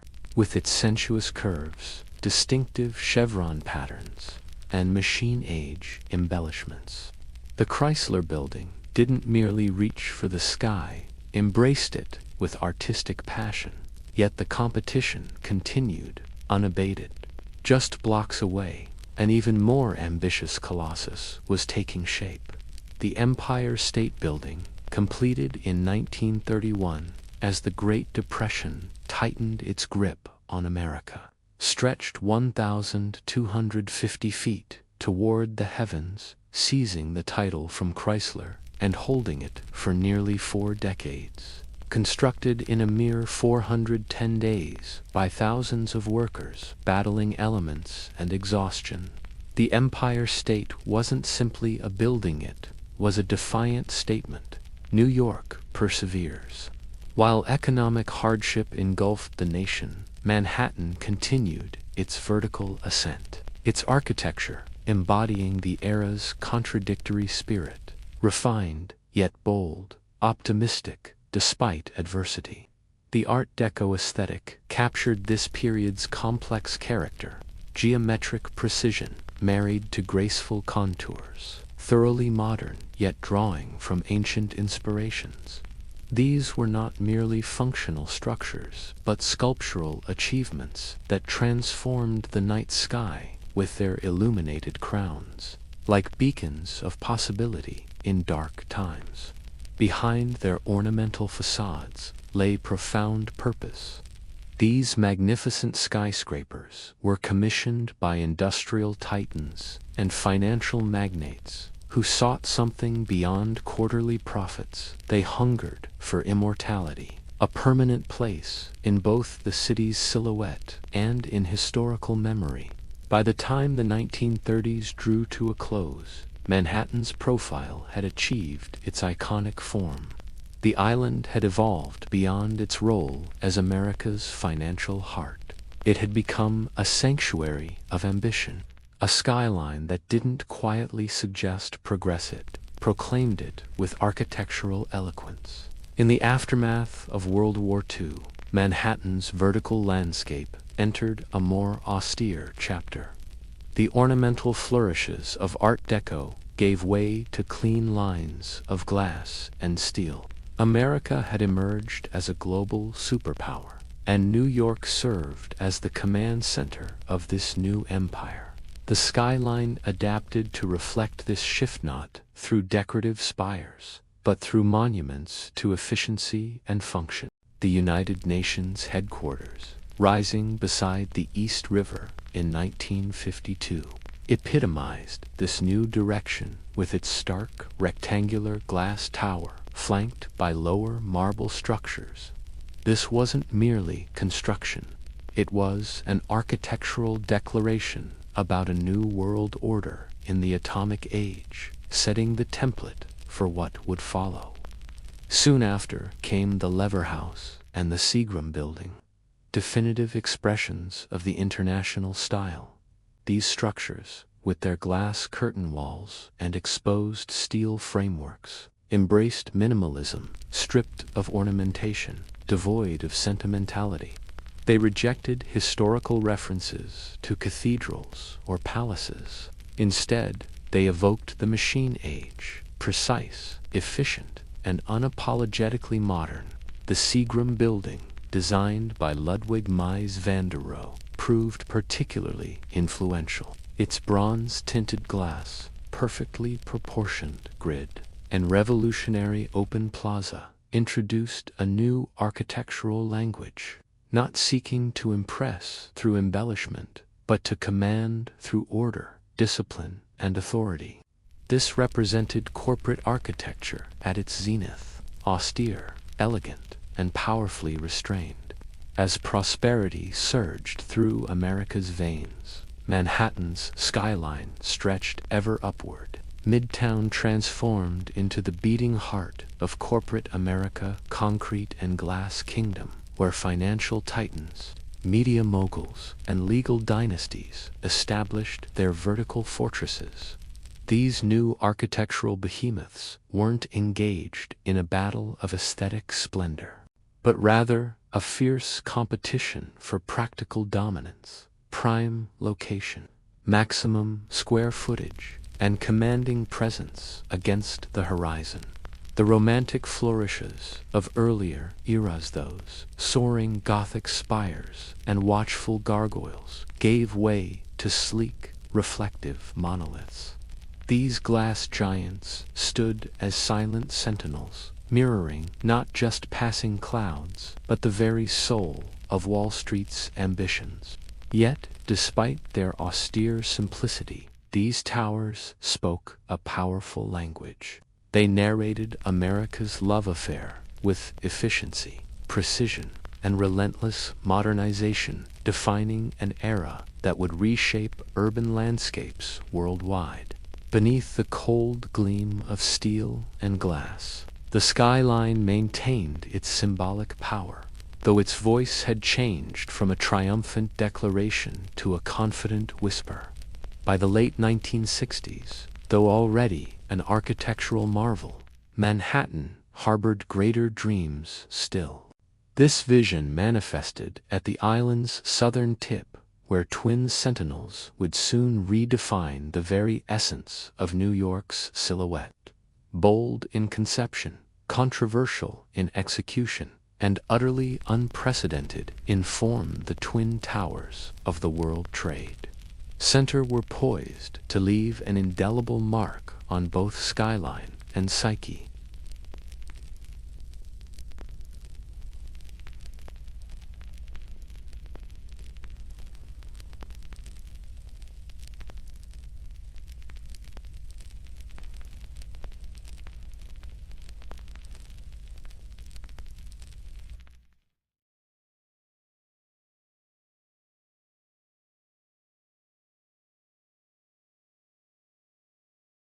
Envisioned as a nexus of global commerce, the World Trade Center emerged under the watchful eye of the Port Authority of New York and New Jersey.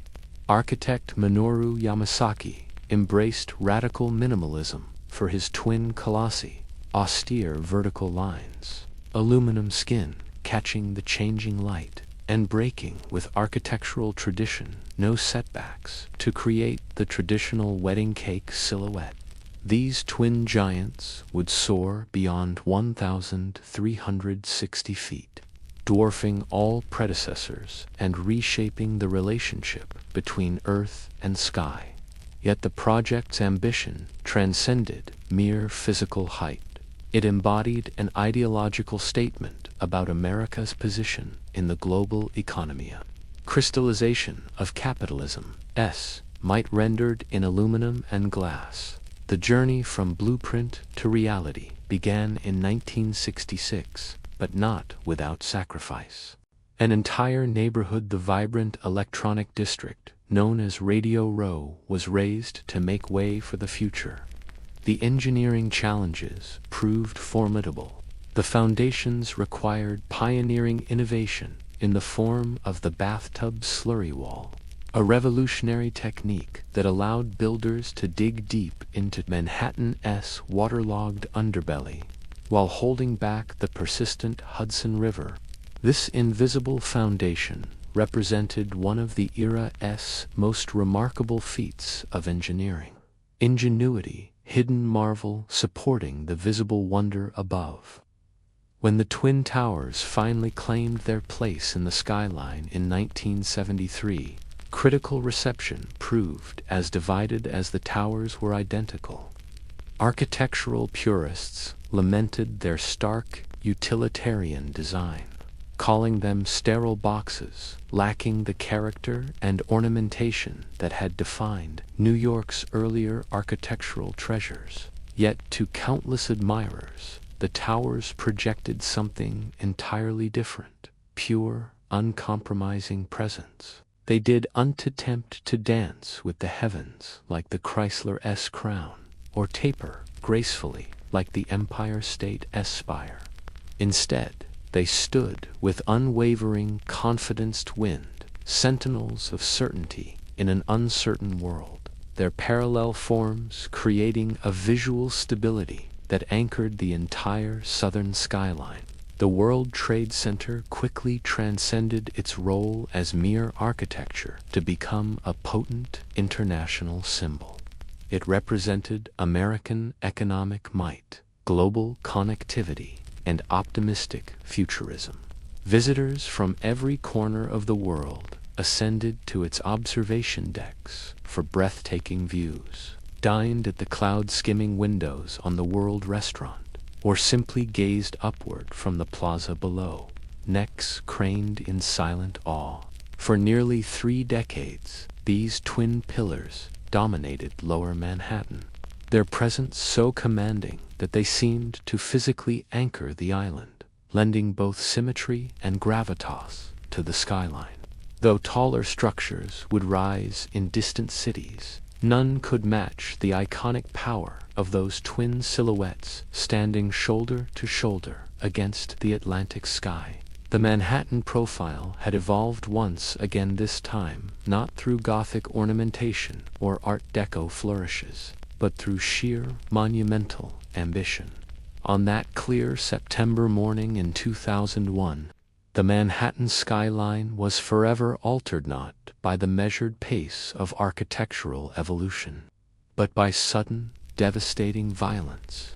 Within a span of less than 2 hours, the Twin Towers, those seemingly immutable landmarks, collapsed into apocalyptic clouds of dust, fire, and twisted steel. Nearly 3,000 lives were extinguished, and the twin sentinels that had defined Lower Manhattan's identity vanished from the skyline they had dominated for decades. This attack struck at something deeper than steel and concrete. It targeted what these towers represented: American commerce, modern values, freedom of exchange, and unbounded ambition. In their absence, the skyline spoke a different story, one of vulnerability, loss, and a wounded but resilient spirit. For decades, the Twin Towers had defined Manhattan's southern silhouette. Their pristine, monumental forms had become the visual signature of New York itself. Then came the unthinkable. The skyline was not merely altered, it was violently fractured. In the haunting aftermath, Lower Manhattan transformed into an open wound, smoldering, raw, and bleeding with grief. Where majestic height and brilliant light once commanded attention, a void now screamed in silence. This absence wasn't passive, it reverberated across the city and beyond. Photographs revealed the skyline not just changed, but hollowed from within. The familiar profile that had adorned countless postcards now appeared broken, incomplete. The vibrant space that once pulsed with global commerce and ambition was reduced to a solemn phrase: Ground Zero. For the first time in a century, Manhattan's gaze turned downward rather than up. A city defined by vertical ambition found itself in collective mourning. Yet even in its deepest sorrow, New York's resilient spirit persisted. Steel workers with ash-stained faces, firefighters with grief-heavy hearts, police officers standing sentinel, and volunteers from every walk of life converged not to build, but to recover and honor. As rubble was methodically cleared, reverence replaced urgency. The characteristic symphony of construction, the rhythmic clanging of iron against iron, yielded to a profound silence. In this metropolis, perpetually racing toward tomorrow, time itself seemed to pause, a collective breath held in shared anguish. Yet even as tears flowed, New York's instinct remained unchanged. Gaze inevitably turned skyward once more. The dialogue about reconstruction unfolded as a complex tapestry of emotions, politics, and healing. Questions echoed through city halls, living rooms, and memorial services alike. What could possibly rise in place of the fallen icons? Should the skyline be restored at all? Could new construction honor rather than erase the profound loss? For years, the scarred earth remained exposed, not just a construction site, but hallowed ground, marking both absence and possibility. This void became sacred space, a physical manifestation of collective memory. Yet gradually, tentatively, vision emerged from mourning. Architectural plans were drafted, debated, revised. The mechanical ballet of cranes returned to the horizon. Steel began its upward journey once more, not to diminish the tragedy, but to create something meaningful beside it. Before the first new structure rose, one truth crystallized in the city's consciousness. The skyline had transcended its role as a symbol of economic might or architectural daring. It had become a memorial etched against the sky, a silhouette shaped by both human triumph and profound tragedy. And the narrative continued to unfold.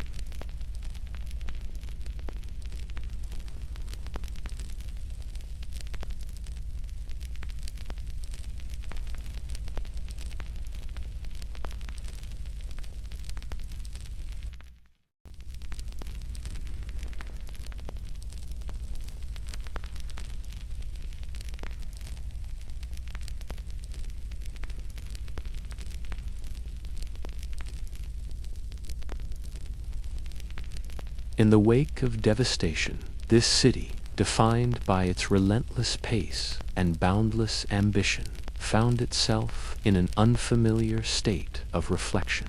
This pause wasn't surrender, but metamorphosis. Rebuilding Manhattan's skyline after 9/11's transcended architectural considerations became a profound question of collective identity and healing. What could possibly stand where the Twin Towers once commanded the harbor view? Could anything honor both the loss and the need to move forward? The answers emerged gradually, thoughtfully, through tears and debate. In 2003, the vision of architect Daniel Libeskind was selected to guide the rebirth of the World Trade Center site. His design embraced a philosophy beyond mere vertical achievement. It spoke of healing, remembrance, and renewal intertwined. The master plan wove together commercial ambition with sacred reflection, integrating office space with public memorials, verdant parks, fluid transportation, and symbolic light. This wasn't an attempt to recreate what had been lost, but rather a bold statement about what might yet be a future that acknowledged pain without being defined by it. Rising from the hallowed ground came a new sentinel, One World Trade Center. Initially christened the Freedom Tower, this crystalline monolith ascended from the northwest corner of Ground Zero with purpose beyond presence. Upon completion, it would claim the title of tallest building in the Western Hemisphere, reaching precisely 1,776 feet skyward, a deliberate echo of America's birth year. Yet this numerical symbolism transcended mere patriotic gesture. It represented defiance in its purest form, the unwavering determination to rise again despite unimaginable loss, to build skyward even in the shadow of tragedy. Construction commenced in 2006, and by 2014, One World Trade Center welcomed its first occupants. Unlike its predecessors, this tower made no attempt at replication. Sheathed in prismatic glass that captures and transforms the changing light, it stands like a luminous obelisk against the harbor horizon. The structure offers something profoundly different, a meditation on reflection, both literal and metaphoric. Its surfaces shift with atmospheric conditions, sometimes gleaming brilliantly, sometimes mysteriously subdued. occasionally seeming to vanish into the very sky it pierces. This architectural chameleon achieves a rare quality, commanding presence, without imposing arrogance. Adjacent to this soaring tower, the 9/11 Memorial opened in 2011, a profound counterpoint to the vertical ambition surrounding it. Two square voids occupy the precise footprints where the original towers once stood, each featuring a cascading waterfall that descends into seemingly bottomless centers. Around these twin abysses, bronze parapets bear the names of every soul lost, their letters cut through so visitors can touch both name and void.